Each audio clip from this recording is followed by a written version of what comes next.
Joining us now on the phone line is D.C. Councilmember Muriel Bowser, Democrat Ward 4, a person who wants to be the next mayor for the District of Columbia, and a person who was at a hearing yesterday in which the decriminalization of pot was discussed. A bill aimed at decriminalizing marijuana possession in the nation's capital has won the approval of the D.C. Council Judiciary Committee, and they are behind a proposal that would lower the fine for possession from $100 to $25. Muriel Bowser, thanks for joining us this morning. Thank you, Brian and Larry. Thanks for having me on. Do you really think, I mean, let's be honest about it, this is an incremental move toward legalization, and do you think that's a good thing? Well, I think that people's attitudes towards marijuana are certainly changing. I think what the council action yesterday was really aimed at addressing disparate enforcement of marijuana laws. What we have found is that many people, having made small mistakes as young people, are really paying the price later in life because of criminal backgrounds. So I think that the decriminalization step definitely helps in that way. All right, but you're right to ask if what's next. Well, and you seem to be in favor. If I read the comments in the articles that have been written about this hearing yesterday, you seem to be in favor of legalization. Well, what I'm in favor of is a policy that makes sense, and I think some ways that the criminalization, there's some problems with it, frankly, where you say it's okay to have small amounts of marijuana, but we don't legalize, regulate, or tax. Well, I mean, then what's next? Cocaine, crystal meth? Is that going to be okay? I think that certainly I haven't heard anybody around say that we. Well, where do you draw? Why do you now draw the line that pot is okay? Well, we say that alcohol is okay, don't we? And there was a time when alcohol was prohibited. So we know that there are things that adults, when using a substance responsibly, can use. And we don't know if it'll be by law or if it'll be by referendum, but I do think at some point the residents of the District of Columbia will talk about it. So what's important from my point of view is that we have a policy that's enforceable by the police department, and that is safe for not only to possess, but to procure in a safe environment. Councilmember Muriel Bowser is our guest. I know that Brian's going to want to circle back on the marijuana thing in a minute, but okay. while I've got you, listen, you're also a candidate for mayor. We're running for a fresh start in the mayor's office. I know. I was walking through Chevy Chase. I see your signs everywhere. Good. Muriel, the first name signs there. Listen, Vincent Gray is now in, and over the weekend he apologized to his staff members for his 2010 campaign. It's amazing. In the same Washington Post poll that says that ethics and good behavior in government is the top most important thing that D.C. voters are looking for, by an 80% number there. That same poll gives Vincent Gray the lead amongst his opponents, including you. Do you think Vincent Gray still has a lot of questions to answer, and what would you like to know from him about his ethics challenges? Well, what we learned, if you believe that poll, and there's certainly some questions about it, but if you believe it, 75% of the people in the District of Columbia want a new mayor.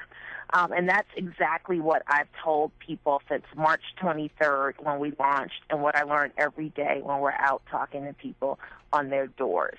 And so what we have to make sure that we do is make sure that they know their choices. For us, we want to Has Mayor Gray been an ethical mayor?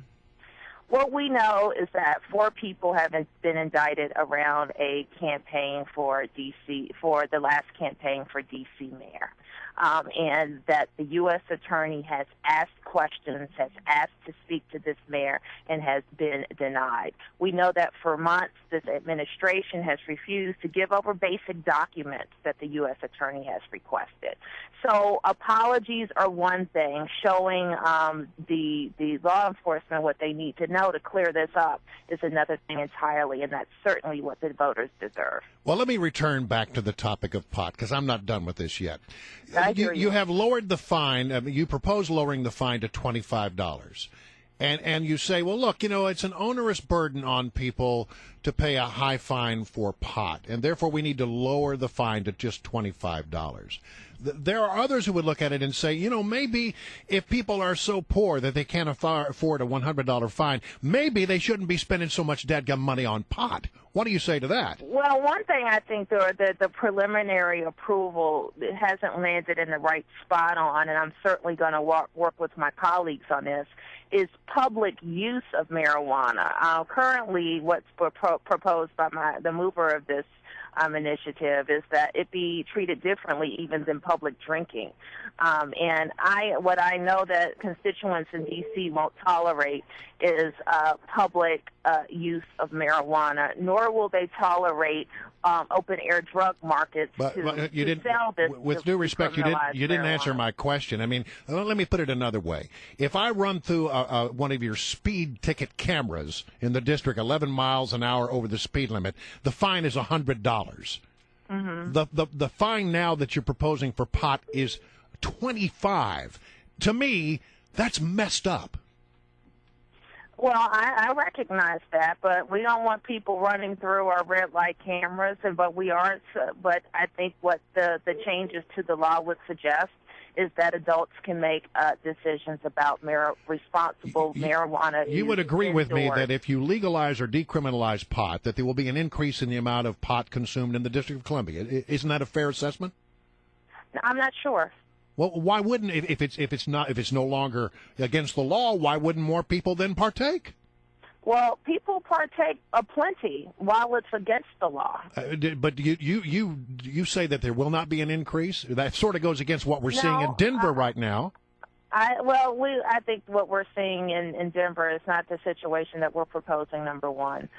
Number two, anytime there's a new program, there's surges in activity around it.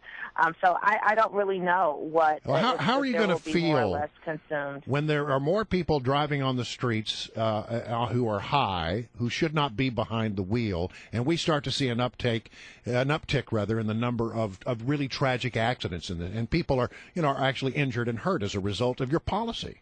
I think that driving under the influence in any form has to be strictly enforced. But you are enabling that by making it a decriminalized act. You are enabling it by moving incrementally toward legalization.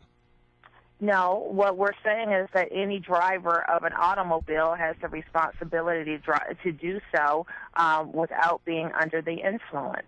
Councilmember Bowser, I just want you to know that I actually agree with your position, but I wasn't able to put it in the form of a question. So that's why I let Brian go with it. If you could get a word in, that's all right. Off. Hey, listen, next time we have you on, Muriel. Here's the one thing I will say. We really appreciate you coming on. This is an issue which I feel very strongly about. I see. I think it's a huge societal mistake to go down this path. I truly do.